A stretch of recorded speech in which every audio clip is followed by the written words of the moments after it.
Isang maikling kwento pero totoo. Nang nilalang ng Diyos ang kalabaw, sabi niya rito, ikaw ay magtatrabaho mula umaga hanggang gabi. Bubuhatin mo at kakayanin ang lahat ng ipapapasan sa iyo, mabubuhay ka ng 50 taon. Sagot ng kalabaw, masyadong mahaba po yung 50 taon, pwede po bang 20 taon na lang? At sumang-ayon ng Diyos sa kahilingan ng kalabaw. Nang nilalang ng Diyos ang aso, sabi niya rito, ikaw ay magiging tagabantay ng bahay, sunod-sunuran sa gusto ng iyong amo, mabubuhay ka ng 25 taon. Sagot ng aso, masyado pong mahaba yung 25 taon. Pwede po bang 10 taon na lang? At sumang-ayon ng Diyos sa kahilingan ng aso.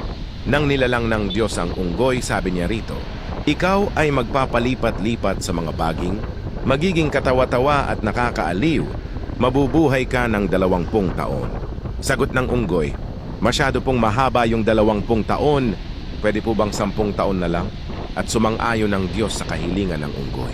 Nang nilalang ng Diyos ang tao, sabi niya rito, ikaw ang pinakamatalinong nilalang sa mundo, magiging amo ng lahat ng mga hayop, dodominahin mo ang buong mundo, mabubuhay ka ng 20 taon.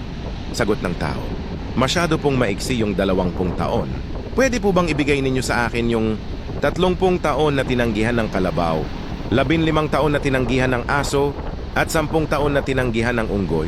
At sumang-ayon uli ang Diyos sa kahilingan ng tao. Mula noon, ang tao ay namuhay ng 20 taon bilang tao. Nang siya'y ikasal, siya ay namuhay ng 30 taon bilang kalabaw. Nagtatrabaho mula umaga hanggang gabi, binubuhat at kinakaya ang lahat ng pasanin sa buhay. Nang siya'y mawalay sa mga anak, siya ay namuhay ng 15 taon bilang aso, tagabantay ng bahay, at sunod-sunuran sa mga gusto ng mga anak. Nang siya'y matanda at retirado na, siya ay namuhay ng 10 taon bilang unggoy, padalaw-dalaw at palipat-lipat sa mga bahay ng mga anak, nagiging katawa-tawa para aliwin ang mga apo. Katang-isip lamang pero totoo.